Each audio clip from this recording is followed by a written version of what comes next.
نے اپنا سب کچھ داؤں پر لگا دیا تھا، تانے سنے، گالیاں کھائیں، آپ کے اوپر حملے بھی ہوئے، آپ کو زخمی بھی کیا گیا، آپ کی پیٹھ پہ اونٹ کی اوجڑی بھی رکھی گئی، آپ کی گردن میں پھانسی کا پھندا بھی لٹکایا گیا، آپ کے گلے کو زور زور سے دبایا گیا اور دبا کر کے مارنے کی آپ کو سازش کی گئی۔ احد کے میدان میں آپ کے دندان توڑے گئے، خون کی گلیاں آپ کے رخسار مبارک میں پیوست ہو گئی، طائف کے اوباشوں اور بدماشوں نے مار مار کر کے آپ کو لوگ لعان کر دیا۔ میں ایک روایت پڑھتا ہوں دوستو، اس توحید کی خاطر ہمارے نبی صلی اللہ علیہ وسلم نے اپنا سب کچھ قربان کر دیا تھا، کوئی لڑائی نہیں تھا، کسی سے کوئی جھگڑا نہیں تھا،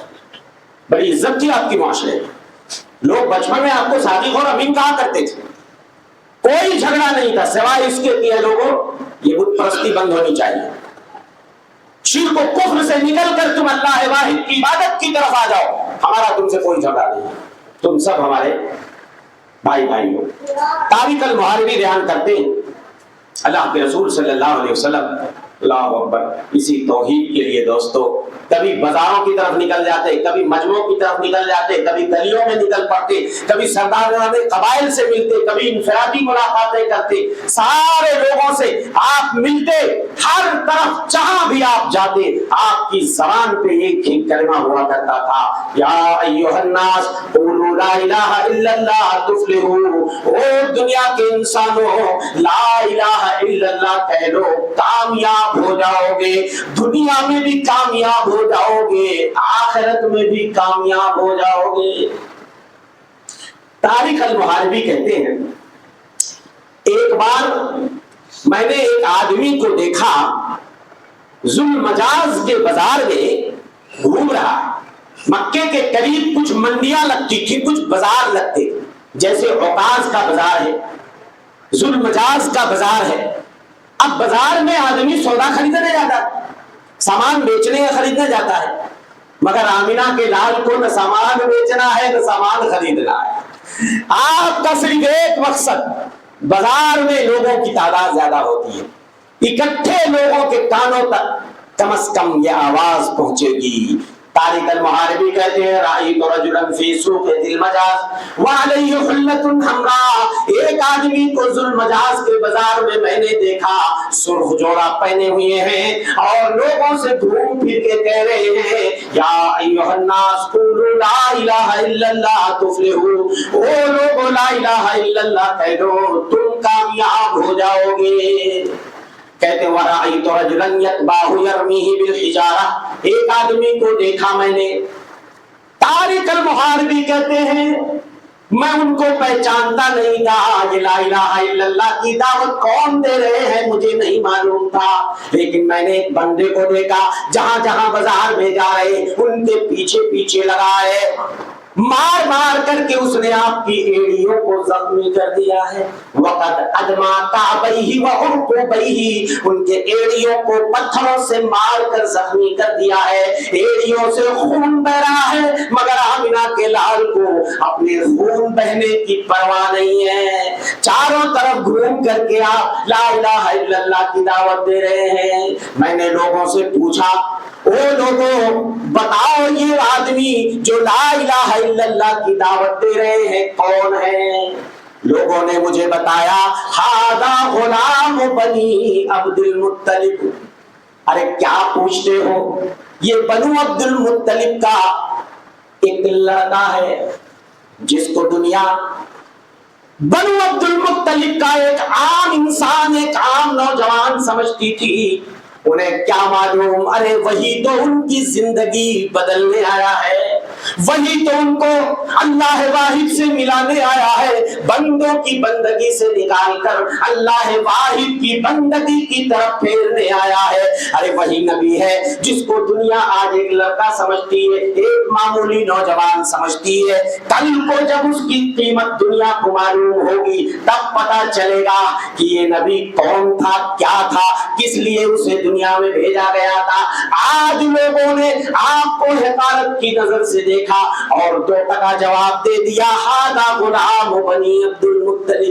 ایسا کہہ کر کے لوگوں نے معمولی سا جواب دیا ہے، بنو عبد المطلب کے خاندان کا ہے، وہ ایسے ہی بولتا رہتا ہے، ایسے ہی لوگوں کو بتاتے رہتا ہے، پرواہ نہیں کیا لوگوں نے۔ اللہ اکبر۔ میں نے کہا یہ بندہ کون ہے جو پتھر برسا رہا ہے؟ کہا یہ ابو لہب عبد العزیٰ ہے۔ اللہ اکبر۔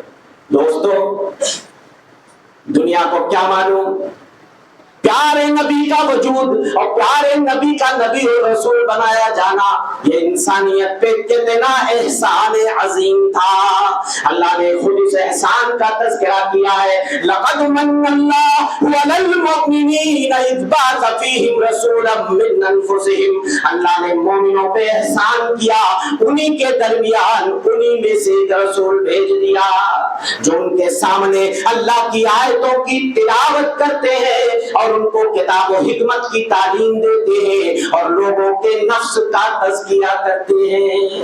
آئے نبی تو سارے ہنر بولنے لگے،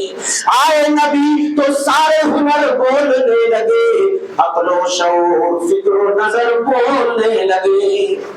اللہ کے کلام کی اتری جو آیتیں لفظوں کے ساتھ زیر و زبر بولنے لگے، اور چپ تھے وہ جن کو اپنی فصاحت پہ ناز تھا جب آمینہ کے لختے جگر بولنے لگے۔ میرے بھائیو، پیارے نبی صلی اللہ علیہ وسلم نے جان توڑ محنت کی توحید کی حقیقت کو آشکارا کرنے کے لیے اور دنیا کو توحید سے روشناس کرنے کے لیے۔ توحید کی دعوت آپ کا اوڑھنا بچھونا تھی، توحید کی دعوت آپ کی سانسوں کے ساتھ چلتی تھی، دل کے ساتھ دھڑکتی تھی اور روح کی گہرائی میں مچلتی تھی۔ آپ نے اپنی دعوت کا آغاز بھی لا الہ الا اللہ سے کیا، اور اس دنیا سے جب آپ تشریف لے جا رہے تھے بے ہوشی کا عالم تھا، آخری وقت میں بھی آپ کی زبان پہ لا الہ الا اللہ یہی کلمہ جاری تھا۔ آج ہم کو توحید ورثے میں ملی ہوئی، خاندانی ہے نا، ہم لوگ خاندانی مسلمان بھی ہیں اور اتفاق سے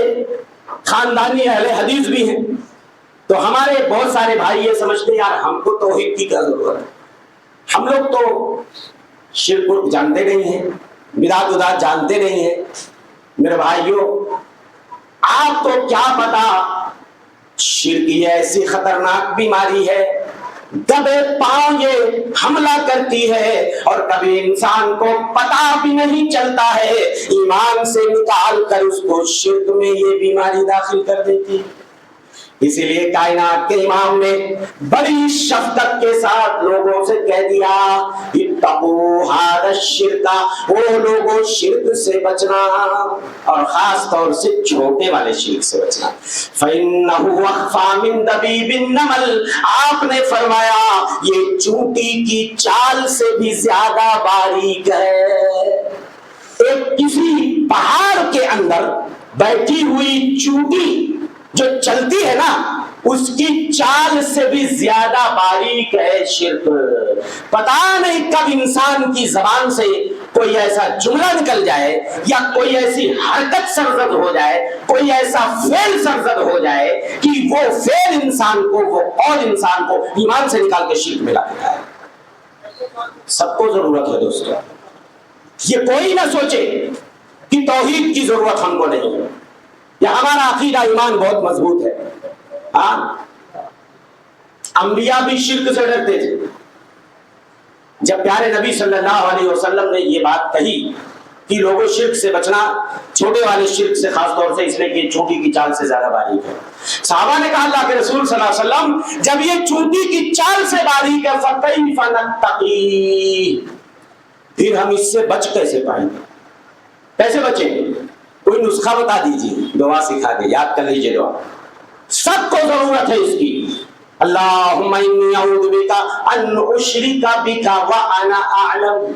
وَأَسْتَغْفِرُكَ لِمَا لَا أَعْلَمُ، اے اللہ میں تیری پناہ میں آتا ہوں کہ میں تیرے ساتھ کسی چیز کو شریک کروں جانتے ہوئے، اور اے اللہ میں تجھ سے بخشش طلب کرتا ہوں اگر انجانے میں مجھ سے کوئی ایسی چیز سرزد ہو جائے۔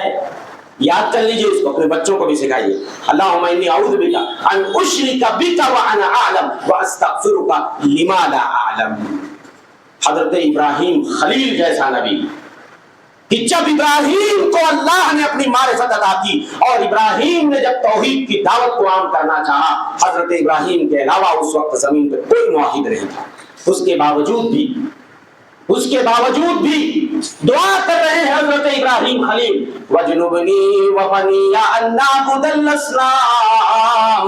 وہ میرے پروردگار مجھے اور میرے بچوں کو بچا لینا کہ ہم بتوں کی پرستش کریں۔ کیا ضرورت تھی ان کو؟ کیا ضرورت تھی یہ دعا کرنے کی؟ ان سے بڑا موحد کون ہو سکتا ہے؟ میرے بھائیوں، اس لیے کلمہ طیبہ لا الہ الا اللہ کی حقیقت کو سمجھو اور اسی کی وصیت اپنے بچوں کو بھی کرتے رہو، بھلے تم خاندانی اہل حدیث ہو،